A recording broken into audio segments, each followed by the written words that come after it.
welcome to Monday night at the movies here at HQ Trivia.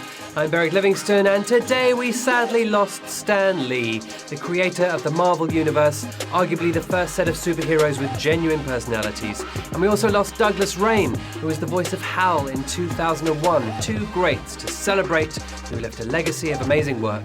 So it's all movie-themed questions tonight, and at the end of 12 rounds, you should be stocked up with film knowledge, and you could also be a good deal richer, because we have a £1,000 prize to win or split if you can answer all of our questions correctly. Now, some of you haven't heard yet about our new free feature called Eraser, which can help you to win. It'll eliminate one of the incorrect answers, and you get an eraser simply by playing nearby to other people. Nearby means if you can see them, they're close enough. So get your friends and family on their phones. To use an eraser, just touch the eraser button below during the 10 seconds you have to pick the right answer. It'll erase one of the two wrong answers, leaving you with two possible choices instead of three. Then you select your answer. You can only use one eraser per game, and you can't use it on the final question. Oh, and don't worry, you can still use an extra life if you get the question wrong. Okay then, movie buffs, let's get straight on with Q1. Which of these is a recurring character in the Bond movie franchise? Miss Moneypenny, Madam Half a Sixpence, Lady Brassfarthing. Now, 6 actresses have played this part over the years if we count the non-Eon Bonds. She was worth her weight in gold to MI6, but how much was she initially valued at? The difference between Poundland and the 99p store, it's Miss Moneypenny. Yes, Ian Fleming never gave her a first name. 63,930 of you getting that right. It's an actual name, Moneypenny. Goes back to the 13th century. Now, we have some fantastic news for you this week. And when I say fantastic, I mean this. Guys, I have a question for you. Do you think that you are wizard enough to be accepted into Hogwarts? If so, prove it.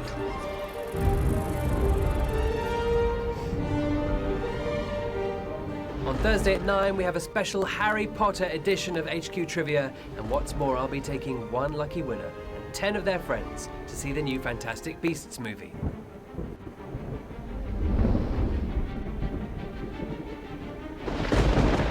Yes, it's true. I'm so excited. We're going to the movies for real. Thursday night will be a themed Harry Potter show, and after the winners are announced, we'll put all of them into a sorting hat and we'll pick one at random to join me. We will go and see the new Fantastic Beasts movie. We'll announce the winner on Friday's game, so join us for both of those. Q2. Which of these foods gives its name to a type of Western? Gelato, pizza margarita, spaghetti. This is a term coined by a Spanish journalist and talking about movies of the 60s and 70s primarily. These three, well, they're the ABC of Italian cuisine, but which one also describes an Italian-made Western? Cowboys versus Bolognese, it's spaghetti. Yes, spaghetti Western, Sergio Leone and all that. 45,928 of you knowing the right answer there. Now on to Q3. Ethan Hunt receives which of these books at the start of the newest Mission Impossible movie? The Beano Annual, the Da Vinci Code, the Odyssey. Christopher McQuarrie, of course, directed the last couple in this $3.6 billion franchise. He may have asked for an Xbox, but what gift did Tom Cruise receive instead? Making a megabus journey look joyous. It was Homer's Odyssey. Yes, BBC kind of took the mickey out of them for putting that in. 22,376 if you're getting that right, but we lost half of you on that question. Da Vinci Code, yeah, that could have been in there. See why you might have gone for that, but sorry, you are out. Quite a few people using extra lives to get back in, and possibly, did you use your eraser there? Well, anyway. Q4. Which of these actors played one of Freddy Krueger's victims in A Nightmare on Elm Street? Robert Downey Jr., Johnny Depp, Leonardo DiCaprio. And if you've been tuning in regularly, you may have heard a related question which might have tipped you off. If you went for DiCaprio, then I'm afraid it's you who are having the nightmare here. The kookiest cutlass in the Caribbean. It's Johnny Depp. Yes, here's Johnny. 16,145 of you did know the answer there. Well done. Hello, Mom. Yeah, out here at Barry's. We were going to cue Freddy Krueger there, but the moment that he comes and snatches Johnny away is too frightening. So we just put a little snippet in there, just to keep it nice and safe before bedtime. Cue 5. Which of these was Natalie Portman's feature movie debut? The Phantom Menace, Heat, Leon. Natalie Portman is a fascinating woman. She's got a BA in psychology from Harvard. She skipped the premiere of The Phantom Menace because she was studying for her high school exams. What a girl. She starred in all of these as a cygnet, but who was the Black Swan's very first feature? A deadly debut. It was Leon.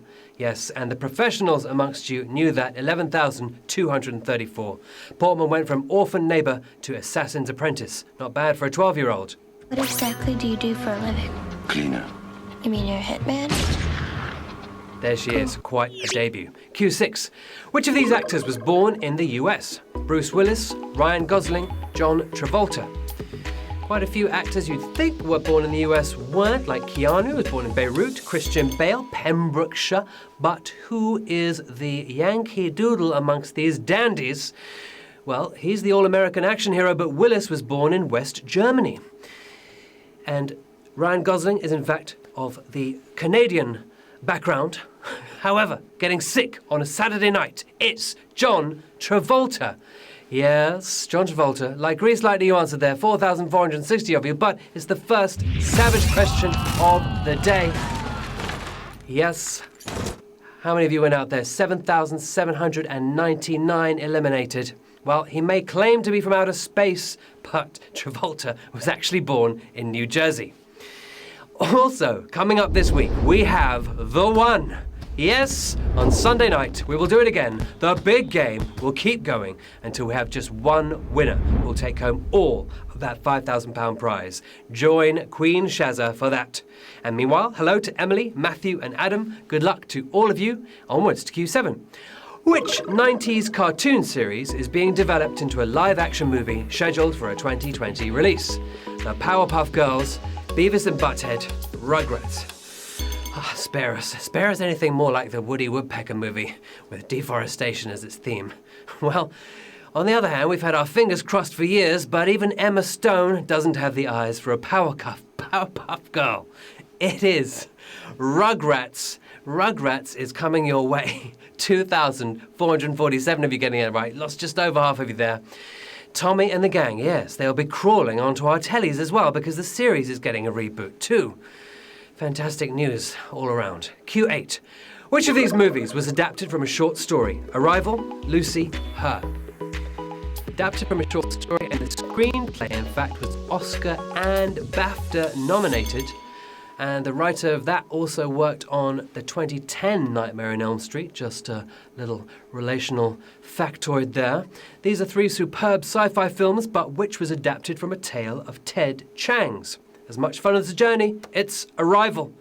And you have arrived, 1,176 of you, but again, just over half getting knocked out there. Sorry about that, 232 using extra lives to get back in. They turned up at the Oscars with 8 nominations, but departed with just the 1 win for sound design. Q9. Which of these stars appeared in a hip-hop video to promote an 80s crime caper? Kevin Costner, Michael J. Fox, Tom Hanks. Yeah, now this soundtrack to this movie has Art of Noise, it's got Patti LaBelle, like any self-respecting 80s soundtrack. It also has Fairlight CMIs aplenty. As for these 3, well, none of them exactly scream street cred, but who gave it his best shot anyway? The biggest kid of them all, it was Tom Hanks. Yeah, we loved him in Big. Did we love him in Dragnet? That was the movie we're after. 487 people knew the right answer there. Hanks teamed up with Dan Aykroyd to star in Dragnet and to perform in a track that rolled over the credits. Here it is. We got the girl all frank. Now that's not nice. I think she is the subject of a sacrifice. Gotta love it, haven't you? And Dan Aykroyd's brother was on the production there. Fabulous work. Q10. Which of these movies received 4 acting Oscar nominations but was not nominated for Best Picture? Silver Linings Playbook, American Hustle, Doubt. All big on the nominations, but unusually, one of them did not get the Best Picture nomination. None of them won Best Picture, but who wasn't even nominated? Made to itself, it was Doubt. Doubt and no doubt about that answer there. 298 of you got it right. 406 eliminated. Yeah, we keep losing big swathes at a time. Keeps it interesting. It starred Meryl Streep, Philip Seymour Hoffman, Amy Adams, and Viola Davis. But somehow, Doubt went home empty-handed. Q11. Which of these directors named his movie company after a medical term? Christopher Nolan, Quentin Tarantino, James Cameron. All three big-name directors, all with their own production companies. Whose is the one we're after here? It's the medical term for fainting or loss of consciousness. But who's the brains behind Syncope Films? Bending our brains inside out, it's Christopher Nolan, the Brit of the bunch. Christopher Nolan, the right answer. 234 of you getting that right. Why so serious? Well, because we're gearing up for the final round. With £1,000 still to play for. 234 of you still in the game, 11 people using those extra lives to get back in. It all comes down to Q12. Which film studio's opening logo is often accompanied by a tune from a famous Humphrey Bogart movie? Universal, Warner Brothers, Paramount. We're taking you back to 1931 here, and Herman Hupfield's famous song, originally written for a musical, and then became a hit. Well, they've all got fanfares that open our favourite films, but who pinched theirs from Casablanca? Yes, it's the song As Time Goes By, and which gave rise to all these misquotations. Play it again, Sam. Everyone thinks is the quote, but actually it's just play it from the movie there. Now, it sure is dramatic, but Universal's theme was written specifically for them. However, better at training wizards than sinking ships, and with the second most memorable song in a film after Over the Rainbow, it's Warner Brothers for the win. And we have 132 winners tonight.